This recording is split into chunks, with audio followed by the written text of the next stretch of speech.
Coffee తీసుకోండి అన్నయ్య. హ్మ్. మీరు తీసుకోండి.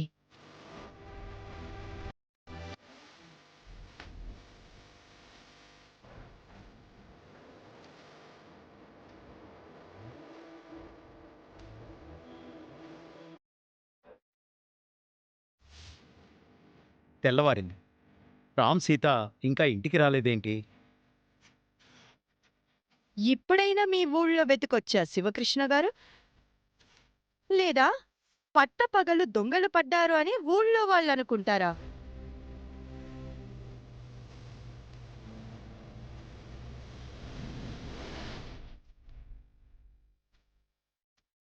వెతకాల్సిన అవసరం లేదు మహాలక్ష్మి గారు. రామ్, సీత వస్తున్నారు.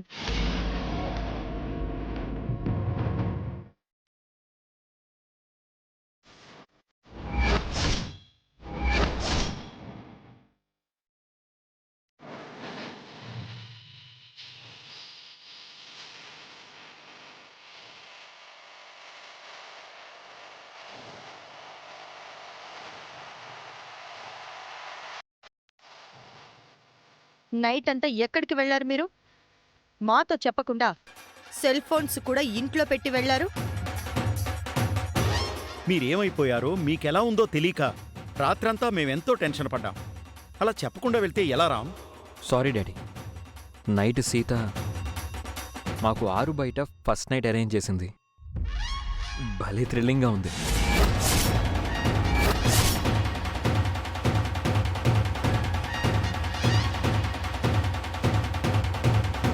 ఛా! 6 బయట శోభనమేంటి అసహ్యంగా? మేము ఇంట్లోనే అరేంజ్ చేశాం కదా. నైట్ అంతా మీకోసం మేం టెన్షన్ పడేలా చేశారు. భార్యాభర్తలు కలిసి బయటికి వెళితే మీకెందుకు అత్తయ్య టెన్షన్?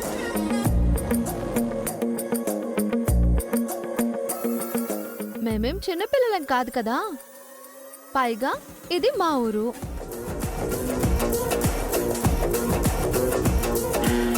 నైట్ సుమతి అర్చనకు ఫోన్ చేసి ఇంటికొస్తానని చెప్పింది. వెంటనే సిటీకి బయలుదేరదామంటే మీరు లేరు. అయ్యో అవునా, నిజమా? సుమతి అత్తమ్మ చిన్నత్తయ్యకి ఫోన్ చేసిందా?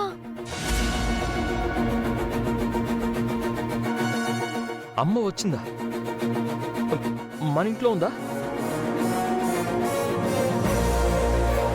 లేదన్నయ్య, అమ్మ మళ్ళీ ఫోన్ చేసి ఈరోజు రాను అని అర్చన పిన్నికి చెప్పిందంట.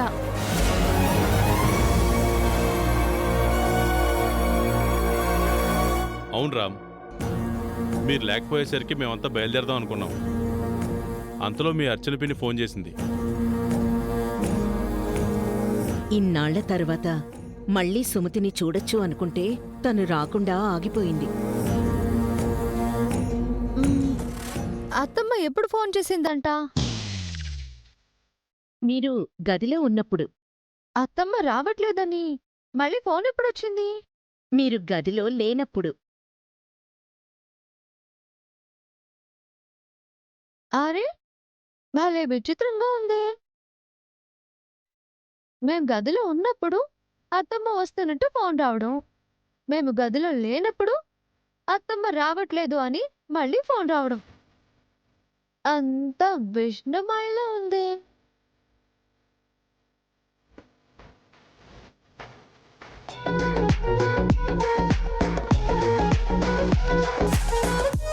అమ్మ మనతో ఇలా దోబూచులాటం ఏం బాలేదు.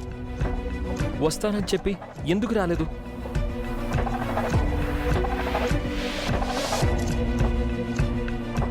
అదే నాకు నచ్చలేదన్నయ్య. నైట్ చాలా ఫీల్ అయ్యాను. టీచర్ గారు వచ్చి ఓదార్చారు.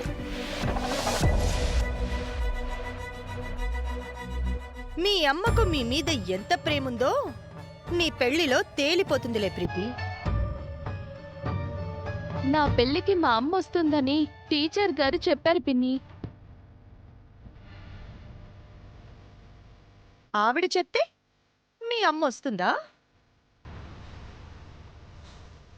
అత్తయ్య మావయ్య కూడా చెప్పారు. అయితే మీ అమ్మ ఎక్కడుందో వీళ్ళకి తెలుసన్నమాట.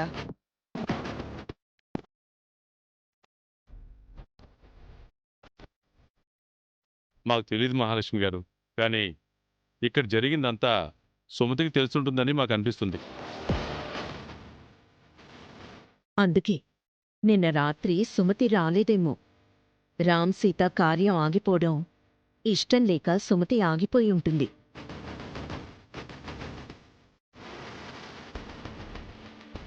అంతే అయ్యుంటుంది వదినగారు. ఎంతైనా కొడుకు కోడలు మొదట్సారి ఒకటవ్వబోతుంటే అది తెలిసి సుమతిగారు ఎందుకు అడ్డుపడతారు? సుమతి గురించి బాగానే ఎక్స్ప్లెయిన్ చేస్తున్నారు. ఇదంతా కాదు, సుమతి ప్రీతి పెళ్లికి వచ్చి తీరాలి. అప్పుడే ఈ పెళ్లి జరుగుతుంది.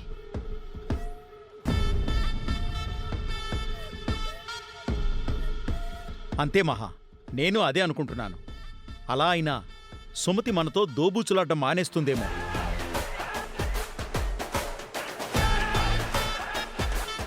మీరు వెళ్ళి డ్రెస్ మార్చుకోండి, మనం బయలుదేరతాం. సరే డాడ్. సీత పద.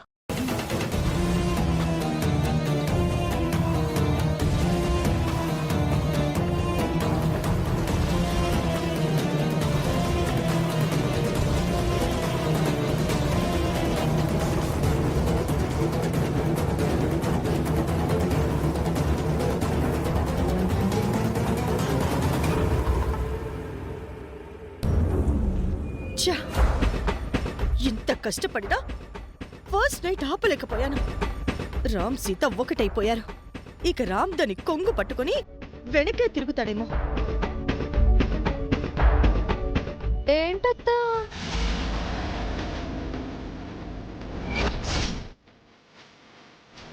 ఏదో సాడ్ మూడు మెయింటైన్ చేస్తున్నట్టున్నారు. అనుకున్నది ఒకటి, ఇక్కడ జరిగింది ఇంకొకటని మీ వాళ్ళు కుతకుతా ఉడికిపోతుందా అత్తా? ఏం బాగుతున్నావు సీత? ఇందాక అంతా విష్ణుమాయ అన్నాను కదా, దాని గురించి చెప్తున్నానత్తా. అసలు మొదటి నుంచి చెప్పాలంటే నేను మీ ఇంటి కోడలు కాదు అన్నారు. మీ నోటితోనే కోడలు అనిపించుకున్నాను. నన్ను మామను విడగొట్టాలి అనుకున్నారు. అది మీ వల్ల కాలేదు. మా శోభనం జరగకూడదు అనుకున్నారు. అది కూడా మీ వల్ల కాలేదు. పైగా మీ చేతుల మీదుగానే జరిగింది. నేను మీ ఫస్ట్ నైట్ ఆపడమేంటి? అలా బుకాయించకత్తా. మీరు నాకు అడ్డంగా దొరికిపోయారు. నిన్న మీరు అర్చన అత్తయ్యతో ఫోన్లో మాట్లాడిందంతా నేను విన్నాను. లేదు, ఇక్కడ ఈ రాత్రికి నా చేతులతో సీతని శోభనం పెళ్లి కూతురులా రెడీ చేసి గదిలోకి పంపాలంట. ఇక్కడ పొగడతలకే నాకు తలనొప్పొచ్చింది. నువ్వు మళ్ళీ పొగడకు. ఎవ్వరికీ డౌట్ రాకుండా నేను చెప్పింది చెయ్యి.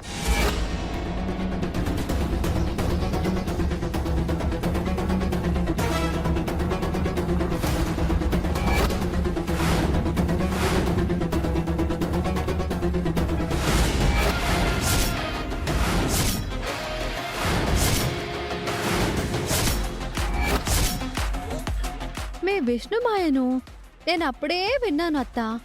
అలా మీ ప్లాన్ ముందే తెలుసుకుని రామ్ మామతో జంప్ అయ్యాను. మీరు చెడు చేయాలనుకున్నా మాకు మంచే జరిగింది. మీ వల్ల మా శోభనం పండు వెన్నెల్లో ఆరు బయట జీవితంలో మర్చిపోలేని మధురమైన అనుభూతిని మిగిల్చింది. చాలా థ్యాంక్స్ అత్తా. మహా, ఎక్కడున్నావు? బయలుదేరదాం, త్వరగా రా. వస్తున్నాం మావయ్య. అత్తయ్య నేను చిన్న ముచ్చట్లు పెట్టుకున్నాం. మీరు మామ కార్ తీయండి, మేము వచ్చేస్తాం. అలాగే సీత. అది విషయం అత్తా. నేను రామ్ మామ ఒకటైపోయాం. ఇంకా మమ్మల్ని మీరు కాదు కదా, మిమ్మల్ని పుట్టించిన అమ్మ జేజమ్మ కూడా విడదీయలేదు.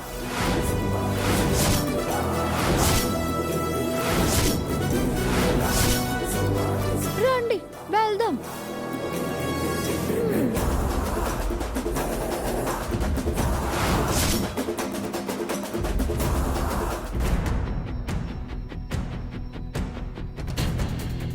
వెళ్ళొస్తాం బావగారు. మంచిది బావగారు.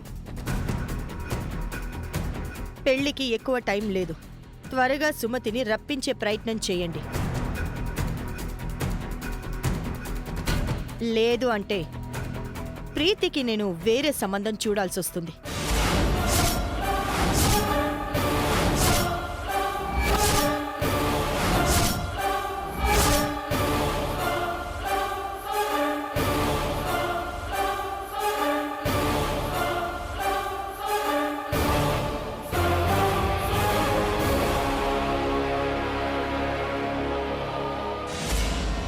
నువ్వు ధైర్యంగా ఉండమ్మా. నీకు కనిపించే అండగా సీత నీ పక్కనే ఉంటుంది. నీకు కనిపించని మీ అమ్మ అండ కూడా నీతోనే ఉంటుంది ప్రీతి. పెళ్లికి సిద్ధంగా ఉండు. అత్తయ్య మావయ్య మాటంటే మాటే ప్రీతి. వాళ్ళు చూసిన వరుడితోనే నీ పెళ్లి తప్పకుండా జరుగుతుంది. నేను హామీ ఇస్తున్నాను. మా అమ్మ తరపున మీరు మాటిస్తున్నారా అమ్మా? టీచర్ గారి నోటి వాక్కు చాలా పవర్ఫుల్ మామా. పెళ్లికి అత్తమ్మ వస్తుంది. అమ్మ రావాలి వదినా. అమ్మ వస్తేనే పెళ్లి చేసుకుంటాను. ఎవరో పెళ్లి ఆపటం కాదు. అమ్మ రాకపోతే నా పెళ్లి నేనే ఆపుకుంటాను.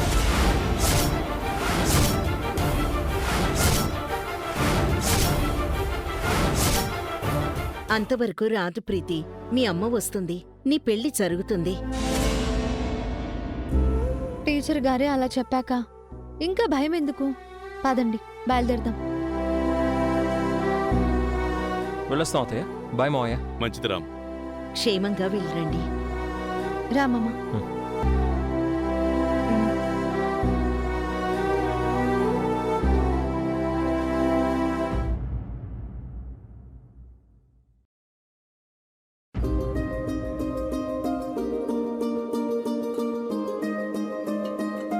ఏం చేస్తున్నావు ప్రీతి? పిన్ని, గుడ్ న్యూస్. కళ్ళు తిరుగుతున్నాయి. మామయ్య వాళ్ళు నాకు చూసిన సంబంధం ఎంత బాగుందో. పెళ్లి కొడుకు హేమంత్ చాలా బాగున్నాడు. నాకు బాగా నచ్చాడు. ఆల్మోస్ట్ పెళ్లి జరిగిపోయినట్టే. నాకు నమ్మకం లేదు. అసలు ఈ పెళ్లి జరుగుతుందా లేదా అని నాకు డౌట్గానే ఉంది. ఈ పెళ్లి జరగదు అని నీకెందుకు డౌట్ వచ్చింది పిన్ని? ఈ పెళ్లి జరగాలి అంటే మీ అమ్మ సుమతి రావాలి అని మగ పెళ్లి వాళ్ళు కండిషన్ పెట్టారు కదా. ఆ కండిషన్ వాళ్ళు పెట్టలేదు, మహాలక్ష్మి పిన్ని పెట్టింది. ఎవరు పెడితే ఏముంది? ఈ పెళ్లికి మీ అమ్మ రాకపోతే నీ పరిస్థితి ఏంటి? నా పెళ్లికి అమ్మ తప్పకుండా వస్తుంది. ఆ నమ్మకం నాకుంది. నాకైతే లేదమ్మా. ఇన్ని రోజులు రాని మీ అమ్మ ఇప్పుడొస్తుందా? వస్తుందని టీచర్ గారు చెప్పారు. మావయ్య అత్తయ్య కూడా చెప్పారు. ధైర్యంగా ఉండమని సీత వదిన కూడా చెప్పింది. రామన్నయ్య కూడా అమ్మ వస్తుందనే నమ్మకంతోనే ఉన్నాడు. ఇదంతా నిన్ను ఓదార్చడానికి వాళ్ళు చేసిన ప్రయత్నం ప్రీతి. మీ అమ్మ ఖచ్చితంగా రాదు. ఎందుకు పిన్ని అలా అంటున్నావు? అలా మాట్లాడకు. చదువుకున్నదానివి, కాస్త ప్రాక్టికల్గా ఆలోచించు. మీ అమ్మ వచ్చేదే అయితే ఎప్పుడో వచ్చుండేది. ఎప్పుడో నీ చిన్నప్పుడు వెళ్ళిపోయి ఇప్పటికీ రాలేదు అనంటే ఖచ్చితంగా ఆవిడకు వేరే సెటప్ ఉండే ఉంటుంది.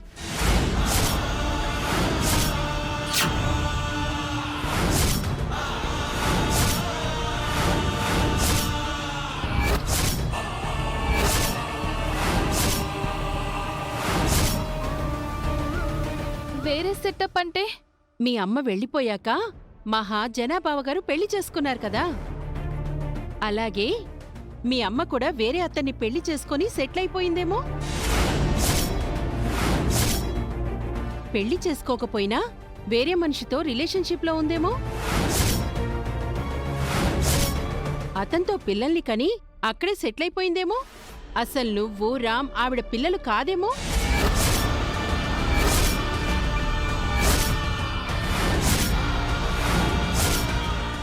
నా ఉద్దేశం ఏంటంటే మీ అమ్మ మాత్రం అనుకున్నంత మంచిది కాదేమో. అందుకే మొహం చెల్లక ఇక్కడికి రావట్లేదు. అర్చన అర్చన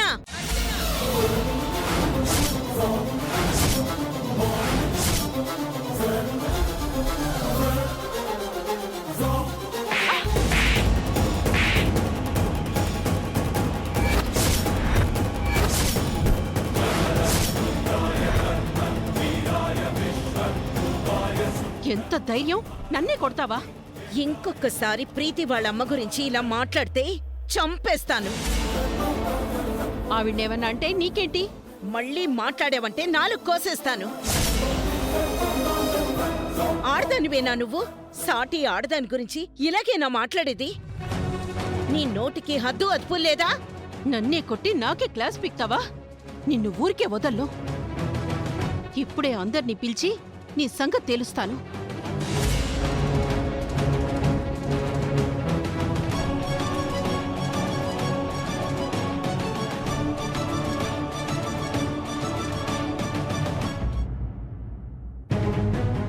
మహా, ఏమండి?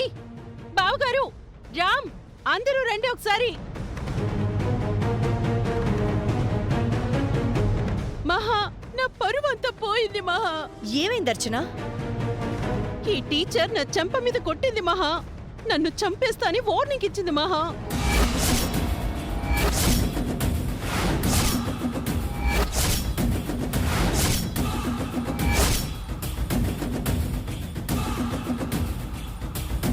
నా భార్య ఏం తప్పు చేసిందని కొట్టి వార్నింగ్ ఇచ్చారు?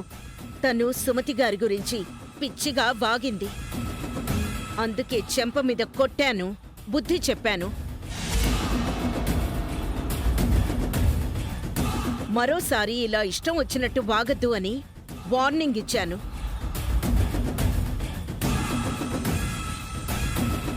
అర్చనకి బుద్ధి చెప్పడానికి మీరెవరు? అయినా తను అన్నది మిమ్మల్ని కాదు కదా, మీకెందుకు కోపం వచ్చింది? అమ్మ గురించి అర్చన పిన్ని చాలా దారుణంగా మాట్లాడింది పిన్ని. అనకూడని మాటలన్నీ అనింది.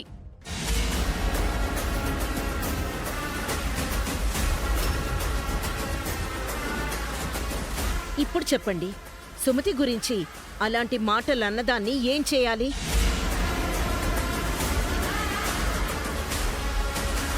నా భార్య అన్న దాంట్లో తప్పే ఉంది. రేపు ప్రీతి పెళ్లికి ఆవిడ గారు రాకపోతే అందరూ ఆ మాటలే అంటారు. అలా అన్నవాళ్ళందరి చెంపలు పగలగొడతారా? ఎంతమంది నోళ్లు మూయిస్తారు?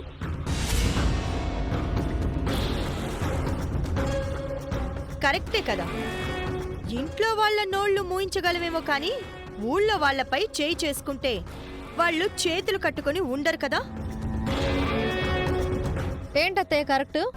అర్చన అత్తయ్యకి తెలియక నోటికొచ్చినట్టు మాట్లాడింది అనుకోవచ్చు, కానీ మీకేమైంది? అసలు విషయం అడిగి మీరే అర్చన అత్తయ్య చెంప పగలు కొడతారు అనుకుంటే అర్చన అత్తయ్యకి వంత పాడుతున్నారేంటి?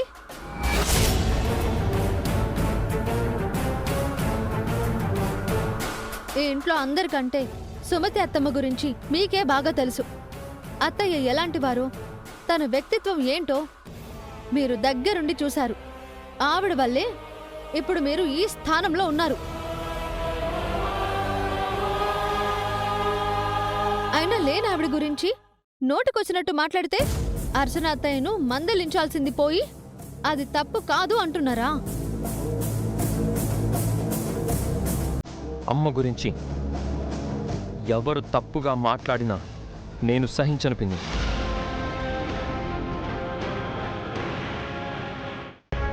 అర్చన పిన్ని చాలా పెద్ద తప్పు చేసింది.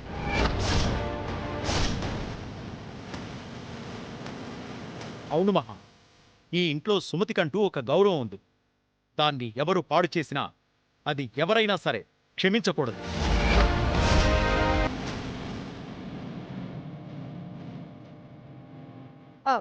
నా ఉద్దేశం అది కాదు జన. సుమతి అంటే నాకు గౌరవం ఉంది, కానీ ప్రీతి పెళ్లికి సుమతి రాకపోతే ఇలాంటి మాటలే వినాల్సొస్తుంది కదా.